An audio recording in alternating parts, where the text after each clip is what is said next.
and welcome to Point of View. I'm Tania Nugent. Thanks for joining us. Also today we have Cleopatra Coulter joining us on the panel and Ms. Philma Cleopatra. Thank you, Philly, for coming in. And if you're interested in starting a business, you have a brilliant idea for a product or a line of products, or you want to take your at-home side business to the next level, you should really enjoy today's program. We've got two special guests.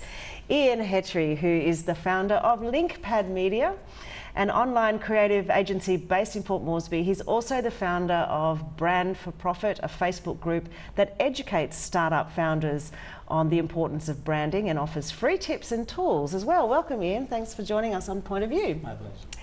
And also joining us today, Annette Sete, who's a former journalist turned entrepreneur, founder of Maku Gifts, a PNG-themed online gift store, selling things like handmade jewellery, carvings, PNG-themed fabric designs and clothing pieces. Annette is also the designer behind Lava Girl, a brand of accessories inspired by her New Guinea Islands home. Welcome, Annette. Thank you. Well, both of you share a passion for marketing, and marketing, of course, we associate with business, but also in our careers and with ourselves, marketing is important. So I just wanted to touch on that to start with personal branding. What is personal branding, Ian, and why is it important? Very interesting question. I often get that question in most of the media appearances, as well as with my clients. Personal branding is really about, for me personally, the definition is personal branding is what makes you stand out in the sea of sameness. Because technology has really brought everyone together. Everybody wants to be the same thing. How do you differentiate yourself from the rest? That's personal branding. Yeah. And you all, I think, you know, just from what I know of you, Philma, Cleo, Annette and Ian, you all have a personal brand, I see. I met all of you first in the social media space, and that's a space where I think everybody, whether we like it or not, we're kind of showing our personal brand. Absolutely. Like earlier on in life, in terms of my branding, people told me I was too loud and too out there. But then I've learned to harness that and use that to my advantage, and that's, creating my brand around the qualities that I have already, which everyone has qualities, and they can brand it and use it to their advantage. Is it a deliberate thing, Annette? Do you, when you're out there, putting yourself forward, do you consciously think about your personal brand and what message you're projecting to people? Yeah, all the time. I mean, with my business, when I do the Lava Girl products, I can't afford to have a model, so I do that myself. So I'm sort of very mindful of how I portray that image. So when you look at my page, it's very friendly, softer approach to selling that brand. And I think it comes across in some of the ads that I run on my pages. Not very strong, not in your face, but then it's sort of soft and likable and a friendly approach, because Facebook is where we talk with friends. So I don't really do hard selling. I don't feel that I come across as very strong or very forceful, if you like. Yeah, so I try to use that in the marketing when I do. Ian, what are some examples of some good, good examples of personal branding, and what are the benefits of being conscious of and making sure that your personal brand is exactly what you want? Personal branding is a very important aspect of business, because in most cases, the personality of the entrepreneur, or the person behind the business, sort of gets down to the product or the service you're trying to sell. So it's a natural process. It just gets out there. So if you're a very innovative person, obviously your product or service turns out to be one of the very innovative ones out in the marketplace.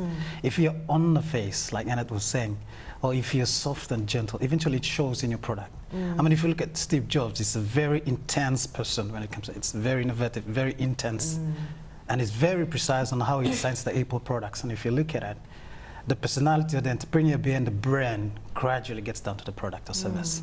So it's a very, very crucial process of branding. You gotta be very conscious on how you carry yourself around social media, how you meet people, because it's, someone once said, when you walk out of a room, your brand is what people talk about you when you leave the room. So are they saying, oh, he's a pretty smart guy, he's a very creative guy, he's on the face, Oh, he's cool, gentle. That's the brand. So brand is a whole experience. It's not just your logo, it's not just your letterhead, it's not your business card. It's the entire process. It's a culture of its own. That's branding. So you're going to be very consistent with what you do personally and what your business does, because at the end of the day, it has to be consistent. What would be a comparison of a person without a personal brand, an entrepreneur, and someone who has a well-defined personal brand? That's quite a tricky question. I cannot remember any entrepreneur who didn't really build their personal brand, but they made it big out there. Because I think one way or the other, you'll be known for what you do. I mean, for me, I take design and marketing on a completely different, innovative approach. Not this dull, lifeless branding, design, graphic design, and web design kind of thing. So to me personally, I wanna breathe this, air of modern, fresh, innovative branding to the SMEs. So it sparks your creative juice, your entrepreneurial spirit, and that's what I do, because I'm very passionate about it. And when I talk about it, people feel it.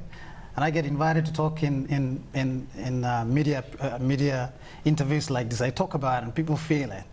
And when you're passionate about your brand, people feel it.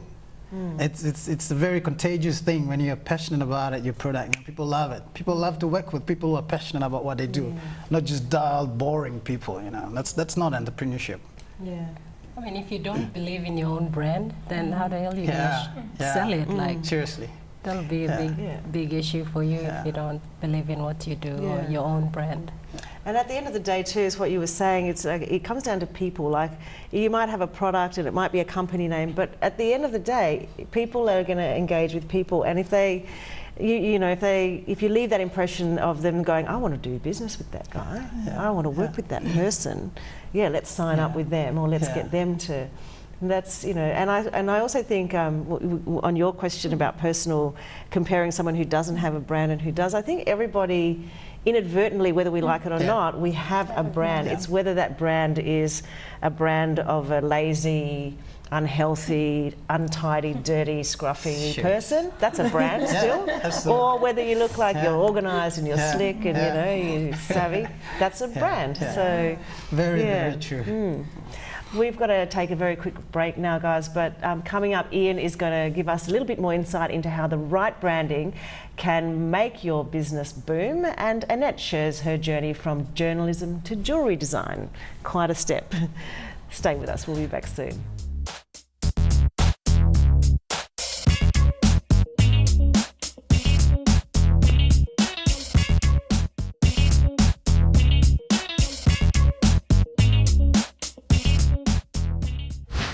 Welcome back to Point of View. Well, they say that first impressions count, and Ian, I guess in a way that's sort of what you're all about, is creating that memorable and positive first impression.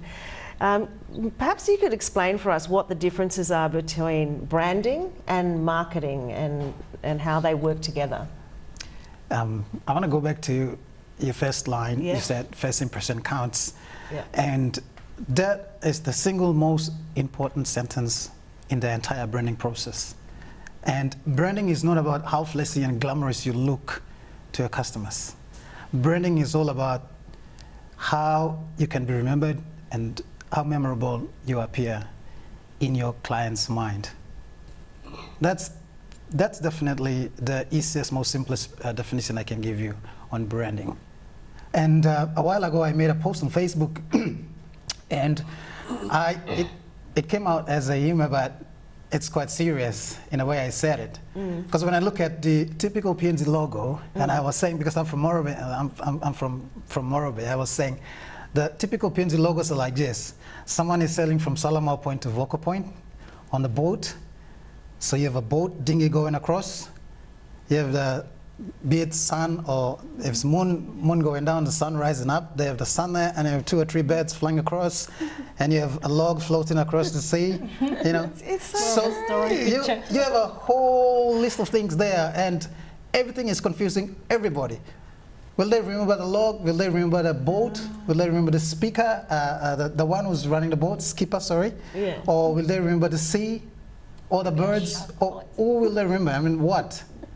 So Yeah. logo is all about a simple thing that people will remember easily, and they can recall quickly when you show it to them. And I always say, it's a simple test. If you want to test how simple and memorable your logo is, you give your logo to them, show it them today, and tomorrow you ask them, can you draw the logo? If I asked you to draw Nike, would you do it? Of course, that's the easiest one. That's the one I'm thinking of. Yeah? The swoosh. If I asked you to draw April, would you do it? Straightforward. Yeah. But if you ask me to draw a dinghy sailing across the sea, birds flying and the moon going up and the sun coming down. That's how terrible it is, because we don't understand the branding message behind the brand identity we want to, because your brand identity, which I'm going to talk about very soon, Yeah.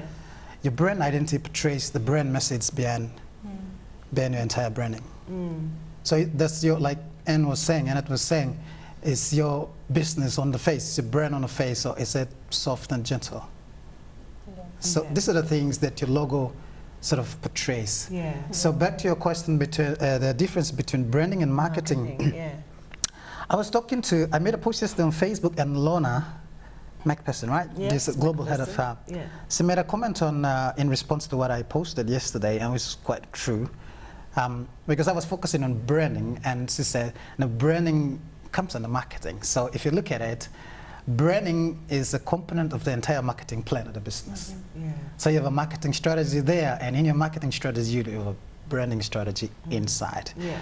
Now, the issue is, which, let me announce this, the thing that will come out, the secret that I'm going to reveal in my upcoming book, The Branding Secrets Exposed, Yes. 3 secrets. In that book, I'm going to talk about why I focus on branding in the entire marketing exercise. And the reason is this: many PNG startups don't have the budget for a fancy marketing plan. So hire a very costly consultant to do a marketing plan, because it's a bit costly to do a very complicated marketing plan. So I decided to go using an industry way to sort of get your brand out as quickly as you can, but go with a bang with a premium branding and use digital platforms to blast your brand out. It's like Facebook, you were saying, you put in $5 US, that's around about 20 or 19 or 20 kina, and you can reach thousands of people instantly. You just do that. In 2 years, I built LinkPad from nothing. We started with a single website, and now we have a multiple page up and running. I mean, that's how powerful social media is. You can instantly reach thousands of people, and if your brand is easy, memorable, as I said, you get your space in your client's brain and mind. That's it. Yeah. And eventually the word of mouth takes over, and you're good doing business. You get referral business. That's how easy it is. Yeah. You work a lot with SMEs, and we're going to be talking a little bit more about SMEs later in the program, but I just wanted to come back to you, Annette, and I touched on it before, where your background is actually in journalism, like you studied journalism at Divine Word University. What made you, I mean, that's a lot of years to dedicate to, you know, and journalism is not a boring profession by any stretch. It's quite an interesting field to be in. So why did you then choose to move out of that and step out on your own as an independent woman? Yeah, maybe the journalists out there will be calling me names. But basically I had another offer from a field company which was better, and they're doing marketing and sales, and it sort of, at the time I felt it was pretty great to try something new. Yeah, so I left journalism and did a bit of marketing and sales for a field company, which was pretty good because I felt that I was more into, or my strength was more on sales and marketing as opposed to just base journalism. So yeah, I took that up and then tried to better myself in terms of marketing and sales, did a couple of courses, and the field company was pretty new in terms of marketing mobile products. So yeah, they have to sort of bring us, or bring myself up to speed with what I need to learn about how to sell particular products and how to do marketing and all of that. So I did that. And how did you, what was that feeling like just, leaving behind a secure job with a regular income to go and be, you know, a businesswoman and entrepreneur? It was scary. I didn't have a backup plan. So one day after 6 or 7 years with the fuel company, I decided to quit and wanted to, because part of the deal was when I was with the company, I traveled a lot, Asia Pacific and even in PNG. And the overseas travel really get to me because I couldn't find anything that's Papua New Guinea, you know, in terms of gifts. Simple things like fridge magnets, you know, jewelry that are PNG made, something that you could pack and take overseas to give to friends. So I thought, okay, I'm going to start a gift business. So it sort of happened before I was prepared. So I quit the job and the next day decided, what am I going to do with myself? Yeah, so that's how Maku Gifts came along. And we were doing just general items, wine bottle holders with bamboos, wind chimes with coconut shells, things like that. And then I was doing a few earrings and stuff and put it on Facebook, and yeah, people just ladies went crazy liking all the stuff that we were doing. So I decided, why not turn that into a business as well? Yeah. But when I got off the fuel company, I registered a marketing business. So I was doing a bit of consulting work for selective clients only. So those people that have marketing departments or don't have marketing departments and needed a little bit of help with their campaigns, short-term projects, things like that. Yeah. And then, yeah, but the gift business sort of more relaxing for me. Job satisfaction is high on doing stuff that I'm not sort of forced to. There's no deadline. It's something I like. So I'm not stressed at all. So I like that better than the marketing business. Yeah. That's tough. Working with SMEs is a particular area of passion for you. What is it that excites you about that particular sector? I think the most interesting part is when I start them off from the ideas in process and we get them to build a brand, and then finally see them actually making some bucks at the end of the day. And that, not a hell of money, at least some money, you know.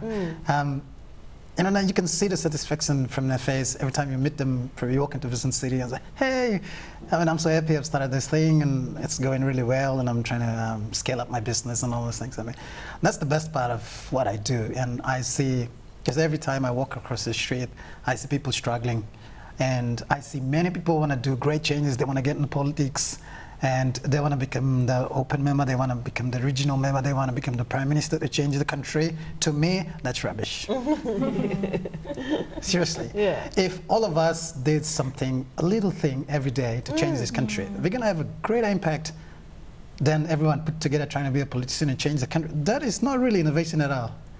Totally agree with you. A little bit, everyone just does a little bit to make things a little bit better, and if we all do it together, then, you know... I call it the Ant philosophy. I was doing an article on that one and I didn't publish. The Ant, very highly organized. They have no king, no presidents in the colony, but highly organized. Yeah. It's instinct. They just work. You know, if a leaf falls down, they will make sure they will work on it until they move the leaf from the pathway. Yeah, together. Together. Because everyone is doing everything. So I think if we get that philosophy right, that can have a great impact in our economy as well. Totally. Yeah. We need to take a very quick break, but when we return, Isabel meets some budding entrepreneurs in the We Create Challenge. Stay with us.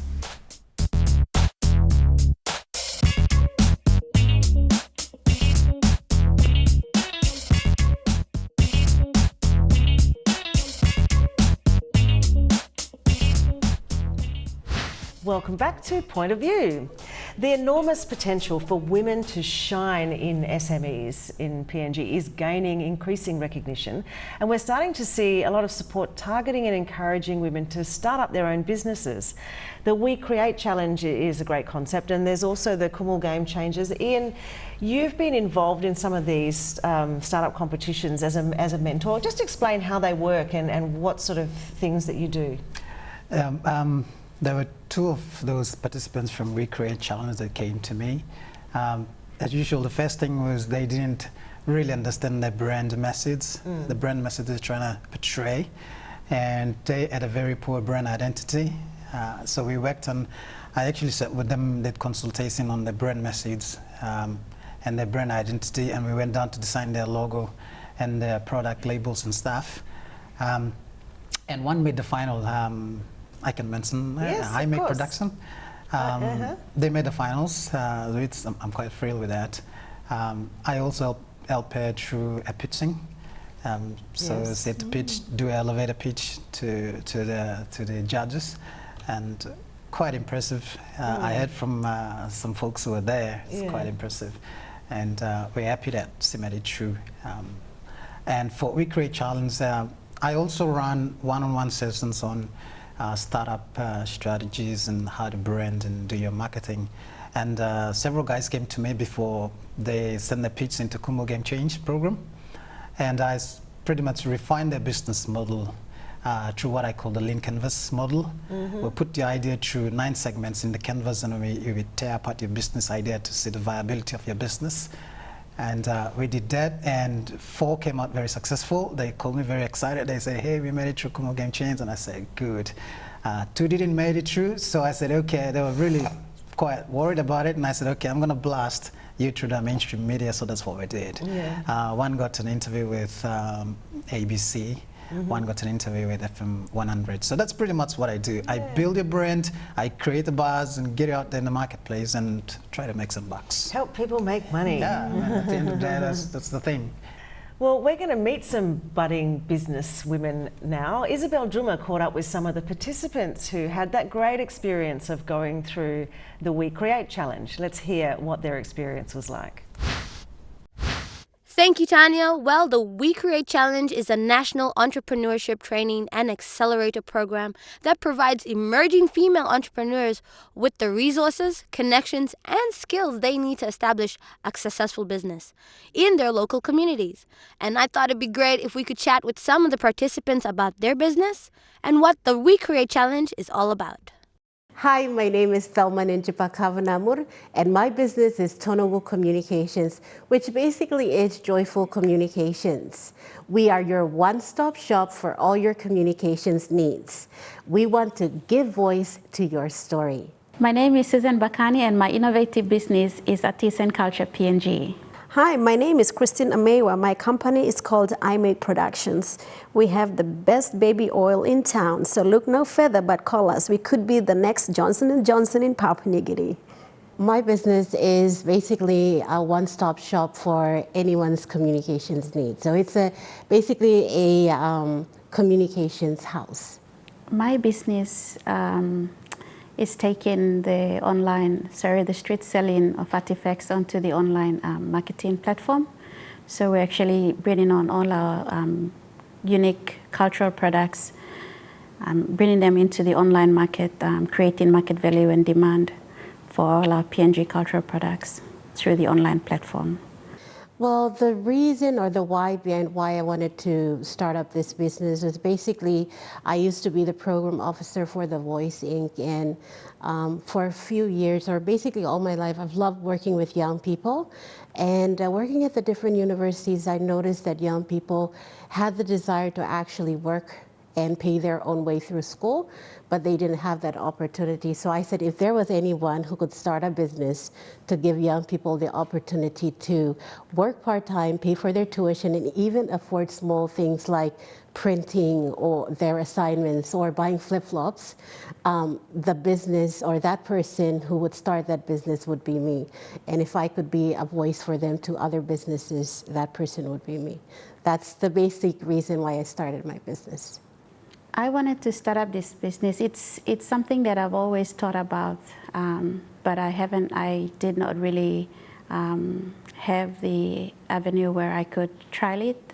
And through the We Create Challenge, I thought I could just unleash that big idea and work on it for the last 5 months, which has in fact, thinking of it as being a concept into application at this stage. So we've come this far with the idea that we had.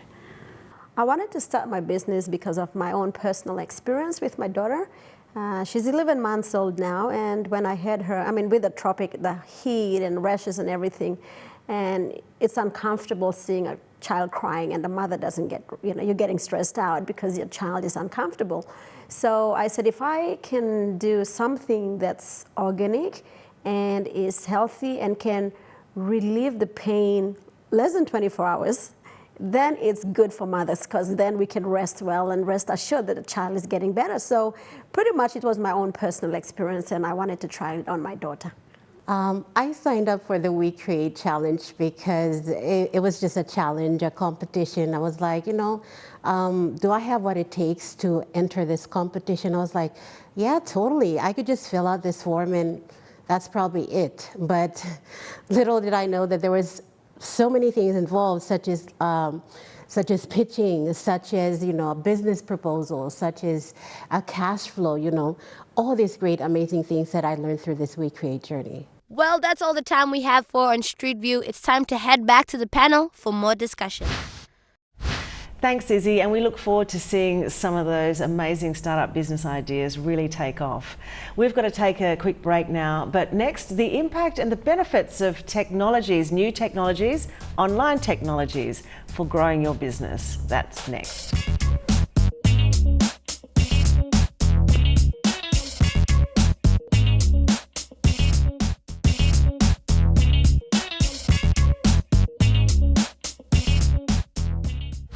Welcome back to Point of View. Well, there is no doubt that new technologies are playing a much bigger role in how we interact and do business. And Ian and Annette are both right in this space. Actually, I'm going to start with you, Annette. Your business, Maku Gifts, is an online business. What would you, just say there was no new technology, how would that affect how you could do what you do? Just say there was no internet. I would not be here. For a start, yes. I would probably not have about 20,000 followers on my private page as well as the business page. I would probably not have this support or not be able to send to Fiji, Vanuatu, Solomon Islands, Australia. There was a couple of orders to Germany and US as well. So I won't be able to do that. Yeah. I mean, SMEs, we don't have that budget to pay traditional media, We can't get our ads on television or newspapers, let alone magazines. That's like, no, you won't even start. And then you'll break from just trying to do that. Yeah. But it's not just advertising, is it? It's also like a shop front. Like people can actually, can they buy things online through? Yes, so my problem is that we don't have a payment platform to actually, for them to sort of click on it, pay, and then we send the stuff out because Papua New Guinea doesn't allow us to have a pay platform. So if you have an SME in the country and you're trying to do an online business, you cannot do much in terms of actually getting payments from your online. So what we do is, I call it double handling. So they have to sort of talk with us through messages back and forth until we give the accounts, give all of that, and then they pay into our account and the process goes before we send the things out. Whereas there are other SMEs in Papua New Guinea where they have a bank account overseas which allows them to accept payment on credit cards.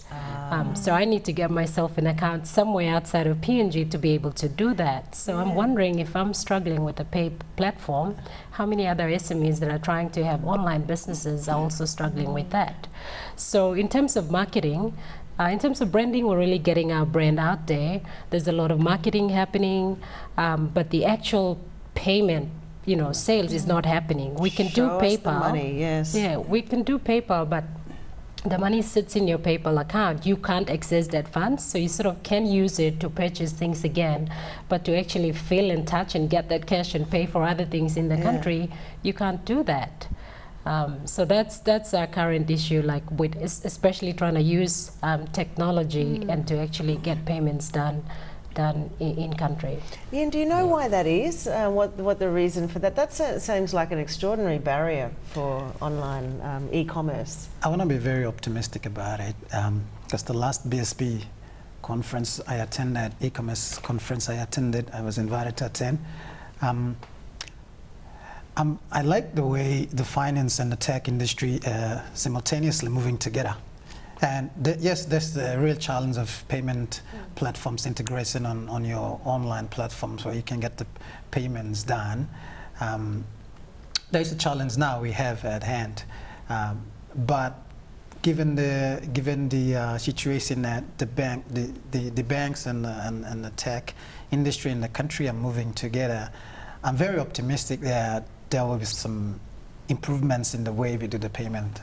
There are startups also coming up, and I'm hoping that the Kumu Game Change program will come up with these very cutting-edge technologies that are relevant to the country. We want to see young Papua New Guineans especially coming up with, like you see a problem, like Annette is saying, you see a problem, you don't sit on it. It's a problem, and someone will be paying money if you solve it. So that's real entrepreneurship. If you solve a problem, you have people waiting there in line to give you money, and you deserve that money because you solved someone's problem. So yes, that's a challenge, and I don't have a solution, I mean instant solution right now, but I'm optimistic because I do face the same problem, payment. With the payment process, we get most of the things done manually. I get my team to go around and we get the funds transferred either through phone banking or direct deposit. But on the overseas part of it, because we have clients overseas as well, we get the transaction done online, which is very neat. It's very good. But yes, there's a challenge, and I'm hoping that we will eventually catch up with the solution. I'm just thinking someone will solve that for us and we'll move on. I mean, when you look at the sales and marketing bits, so you're back and forth, and the customer online is not able to make the purchase decision then. So the decision is being like prolonged, and you're not getting them to then pay right on time. So you're sort of coming back 24 hours later, and you're dealing with that same customer. When you got like 88 or 90 messages sitting there that you need to go individually to sort of select that or work with all of that, so it's And one of the innovative solutions that I recommend to most of the folks that I work with is to automate your system online. Like Annette was saying, if you have like 100 emails sitting there, you cannot go manually reply one by one. It's going to take you an entire day to do it. So there are 20,000 people who know your page, your Facebook page. The real challenge is how do you get their email? Because without having a personal contact with them, you can't sell anything else. It's like know, like, trust, and buy. Customers have to know you through Facebook. You got to make them like you. I don't know how you do it. You got to make them like you. And the most crucial part is they're going to trust you.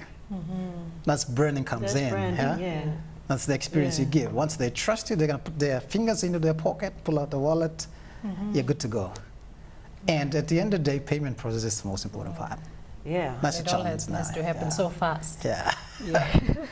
Someone thinking to go online, get your website up, automate your website, because you have platforms like, you have powerful tools like Infusionsoft, Aweber, all these automated email responses are there. You're going to plug them into your website, and they collect. Every time someone visits your website, you probably give something for free to get their email. Once they enter their email, you collect their email, and then your email sits at the back end. And you can do massive email campaign to reach thousands of people instantly. You write one message, throw it into your inbox, and you blast it with 20,000 people if you have 20,000 emails. And that's the fastest way to sell online. You know, that's all good and all, and you know, in terms of blasting messages, what other tools are there? Because I know that, you know, to blast, I get SMSs from different businesses talking about their product. I think that's really, really innovative too. The other question I had, of course, because people out there want to know how they can get their message out. So that's one way, I think. So you'd probably be able to help me understand that. And in terms of your product, like you were saying, payment platform is very difficult. Sometimes, like me, I get frustrated really quick. So I'm like, oh, mate, I don't want your product anymore. Like when I'm arguing with people, you know, if it's taking too long, and that's a problem for you. And also, like in terms of selling your product, because I know you're based in Rabaul, is that correct? Yes. Rabaul. And when you come here, do you have any other platforms here that you use when you come to sell your product and market it? And how is it a costly exercise for a small business like you did?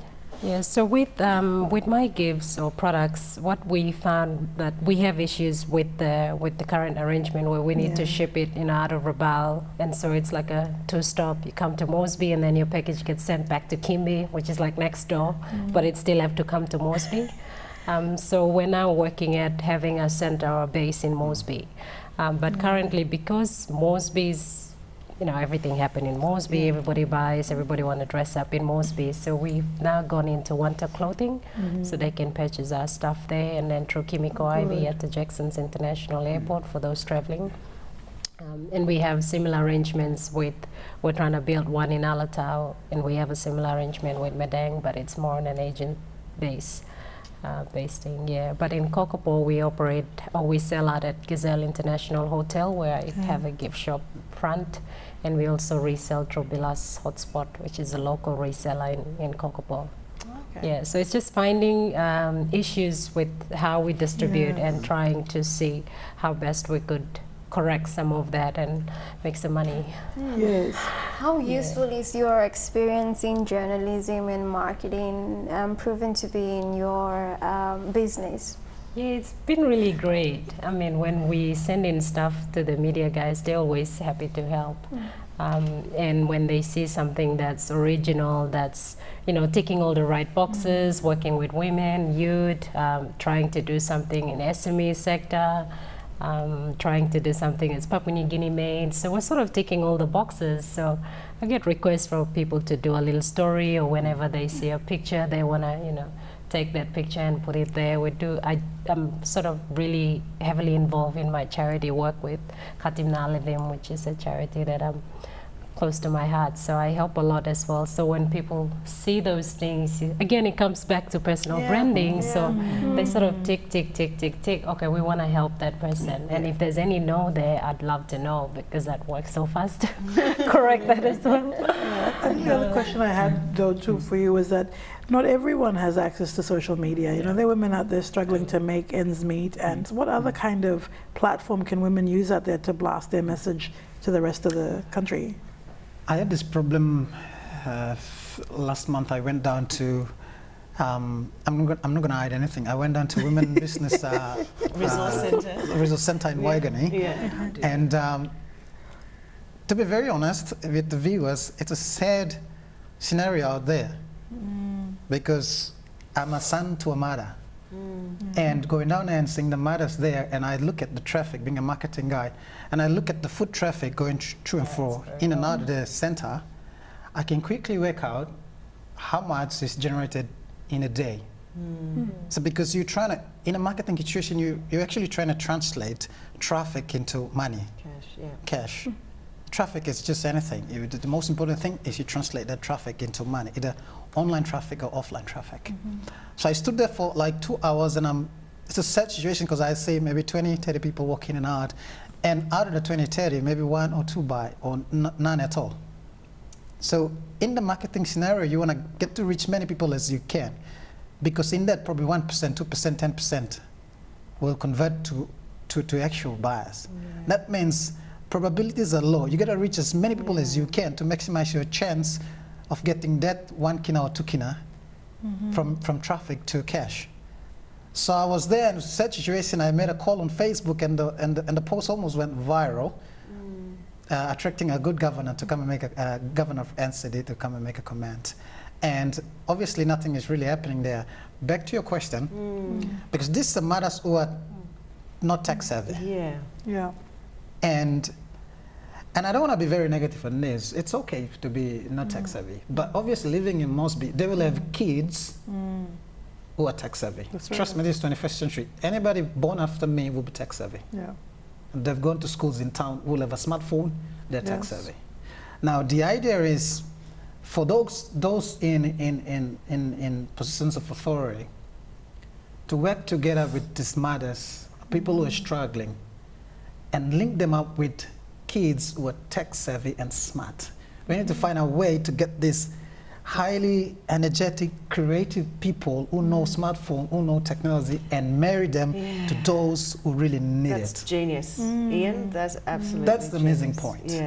That's what needs to happen. So I've been talking about this, and no one is giving attention to these things. Our mothers are sitting there sweating all day long, and they are even paying less than what they generate in a month. That's ridiculous. Someone's gonna do something right. And that's a huge chunk of the population. That's right. That is the vast majority. So anyway, I think you're onto something there. We need to take a very quick. We need to take a very, very quick break. And when we come back, we're going to have a little bit of fun and games with some advertising slogans. Stay with us.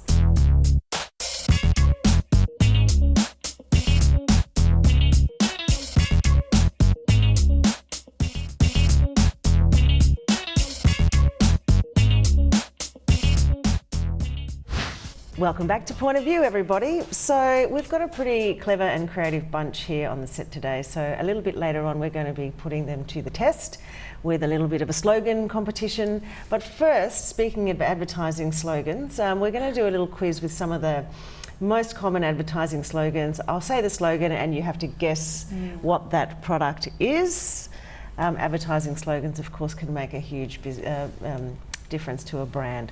All right, question number 1. The happiest place on earth. Is it A, the Gold Coast, B, Brazil, C, Disneyland, or D, Nature Park? Cleo, what is it? I'm going to go for Disneyland. Disneyland. Philly? It's not Nature Park. Damn it. I'm going to try and trick you. Disneyland. I thought it was the happiest Disneyland. I was thinking Disney too. Yeah, it is Disneyland. It is Disneyland. Very distinctive slogan. Okay, question number 2. The taste of a new generation. Is it A, Mountain Dew, B, Solo, C, Pepsi, or D, Coke? Cleo? I'll go for Coke. Okay.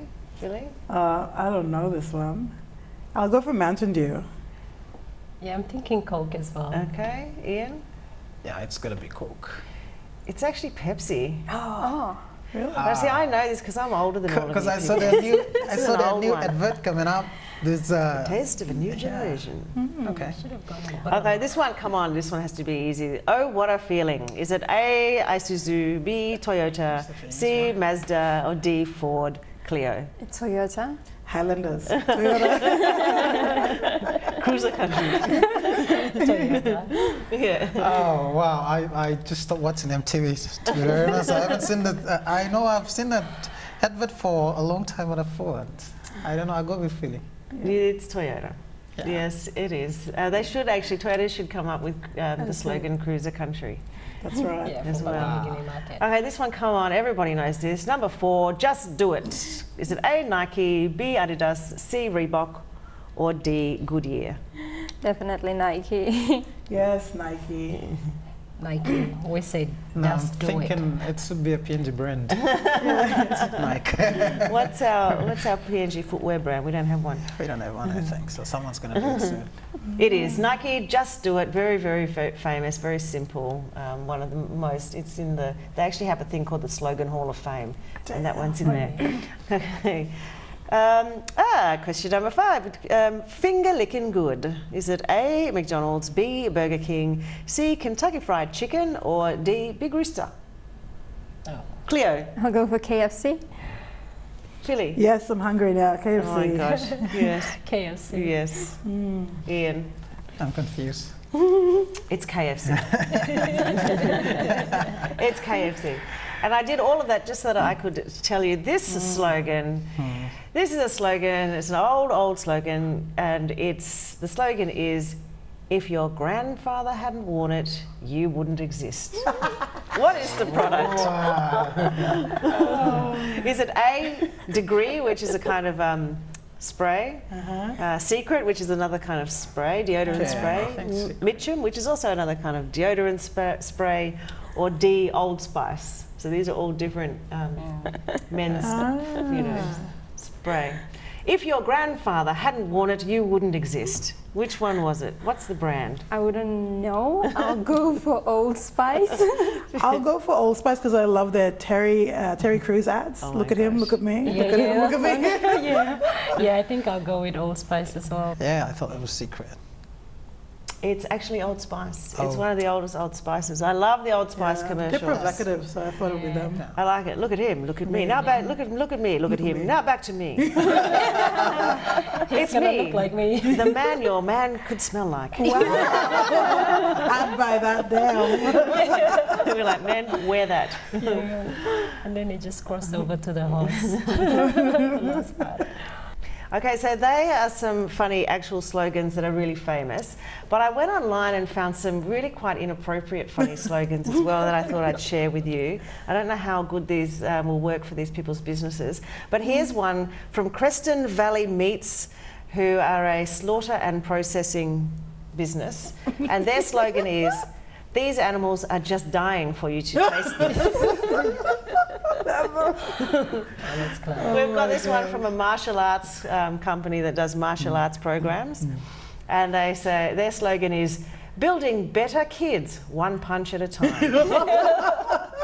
Until they punch your face. Until you get sued for child abuse. Okay, this hilarious one from Nina's Photography. I shoot people and pets. That's her slogan. Nina's Photography. Sheriff. And we have this one called Ending Violence Against Women, and the slogan is Men Stand Up. But the picture is this. Have a look at that. There's a doctor and somebody injured in a There's a wheelchair. man who's not standing up. I mean, that's, you know. Now, the people who run plumbing and toilet companies have the best sense of humour when it comes to slogans, I've found. This is a slogan for Royal Flush Plumbers. And their slogan says, you know, Andrew, the name, the phone number, call me now. Your shit is my bread and butter. That's their slogan. And here's another hilarious one from another poo disposing company, and their slogan is, we are number one in the number two business. Yes.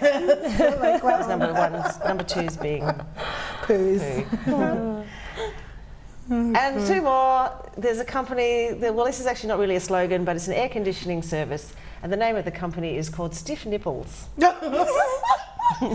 I'm sure they're getting a lot of business. Is the name of the company, or is it? That's the name of the air conditioning service, Stiff Nipples Air Conditioning Service. Wow. Okay. So it gets you cold, huh? That's the bottom line. All the boys will be ordering that.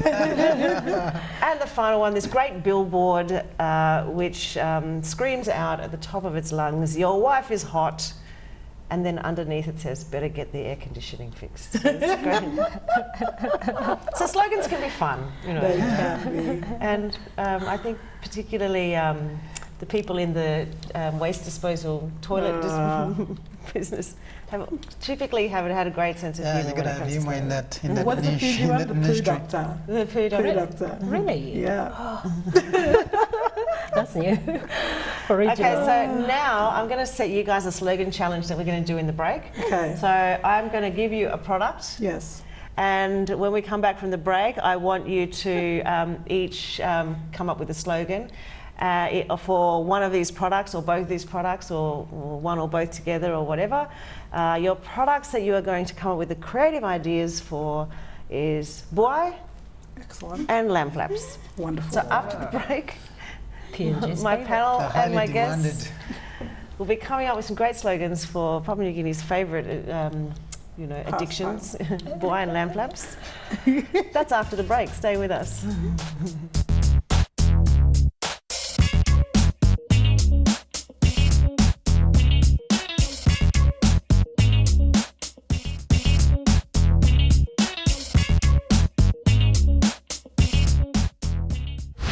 Welcome back to Point of View, and we've had a great day learning all about branding and the importance of getting the right message out to grow your business. We've met some pretty inspiring startup business, aspirational business entrepreneurs, and we've set an interesting challenge. Well, I have anyway. I'm glad I'm not playing this game. Before the break, I left the team here on the set with a task, and that is to come up with a slogan for two products. The products are buai and lamb flaps. And I want to just see what you've come up with. Cleo? I don't choose, so I'm going to go for lamb flaps. Okay. Knock and stop neck dry. Help a mother and buy lamb flaps. Knock and There stuck. you go. Help a mother and buy lamb flaps. Oh God. Okay. Philly? Okay, lamb flaps, because his hips don't lie. These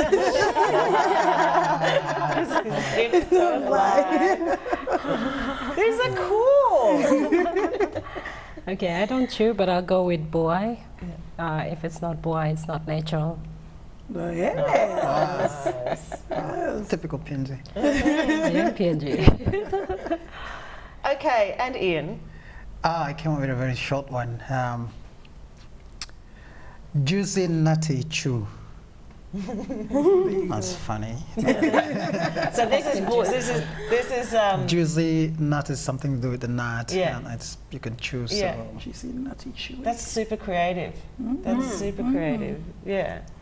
I've often wondered that, because the reason why I did Hawaiian Lamp Laps is because we're talking about branding and marketing, and you know, when you think about what most Papua New Guinean women are actually, what business they're doing, that's the majority of it. It's like selling things at a market, and you know, I'd love to see some of our market mamas come up with some cool slogans and, you know, promote their market, their Bwai market as the one, add some point of difference where everyone wants to go to their Bwai market. Yeah. You know that time when this photo went viral, where there was this sales of leggings and my goodness. And this mother named it Stuck One's 15 kina only. Stuck One. That's Stuck One boy, you know. That's actually probably my favourite bit of market branding I've ever seen. That Stuck One sign. I love it. Sometimes it's good to go with a trend. You see where the market is trending, and you try to capture. You ride the wave. So it may sound funny, but many people know it. The Stuck One thing. If someone's smart gets up and runs with this slogan, it could be a good thing for their brand. Well, one of them is scale rice. You know, the saying scale. They've taken that and then made it their brand. Well, anyway, we could talk for hours, but we've got to finish now. So before we do go, it's time for each of our guests and panelists to have a final say about anything at all. And I'll start with you, Cleopatra. Your final tutoya. Like, I really don't know much about branding, although I have a brand or marketing either. But I would like to see, you know, our government stepping in to help our SMEs in terms of providing avenues where they can promote their brands. That's where I stop. Cool. All right. Philly. I'd like to just say that, you know, everyone has a brand, and you shouldn't, you know, people will be, in this day and age, there's a lot of negativity, there's a lot of different ideas you want to, you know, go with, and you can meet a lot of negativity. So it's important to stay true to yourself and to your brand, and not be moved by other people's opinions, because at the end of the day, you will feed yourself. Nobody else is going to. So make your money, believe in your brand, and go out there and take risks. Wonderful. Annette? I think my tutorial bit would be, your personal brand does not necessarily have to be your product brand or your business brand. You could sort of differentiate the two and run with a personal brand if you're a nicer person like me. Sorry. And run with something else if your product is something completely different from your personal branding. So you could make that difference depending on however you want to sell your product. Yeah, I know what you mean. Like, you might have, your product might be for teenage girls. Well, you're not going to act like a teenage girl, because that's not who you are. So that whole idea of differentiating, that's really interesting. And Ian, what's your final? Tutoya. You said tutoya, so I'm going to make it one toya. First one toya is for the folks who want to get into business. I always say, do what you're really passionate about, because at the end of the day, if you're not passionate, and if money doesn't come in, you'll give up. Because if you're passionate, you can stay a little bit longer, and money will come knocking on your door. So that's very important.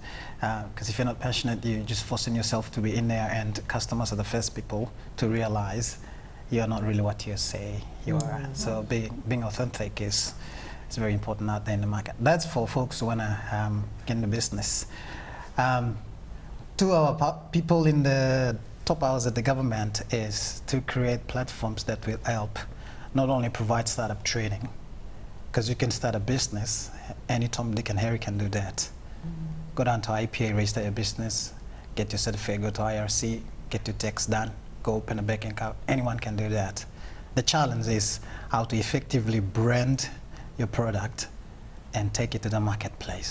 So governments should not only focus on startup training, but also focus on branding and taking these products to the market. That's where the real challenge is. So, one toya gone, two toya gone. Fantastic, great advice. Such great advice from all of you today. I don't have anything to add. I do agree with the two key things that came out. One is stay true to who you are, and the other one is to follow your passion and your calling, feel it and do it. Yeah, great. What a wonderful show. Thank you so much, everyone, for being here. Cleo, Philly, thanks as always, and of course, especially Annette and Ian. It's been great that you could make time to come and be with us on the program. And thank you to everybody out there for joining us as well and tuning in for Point of View. Of course, we'll be back with more great programs down the track, so we hope you can join us again sometime soon. Bye for now.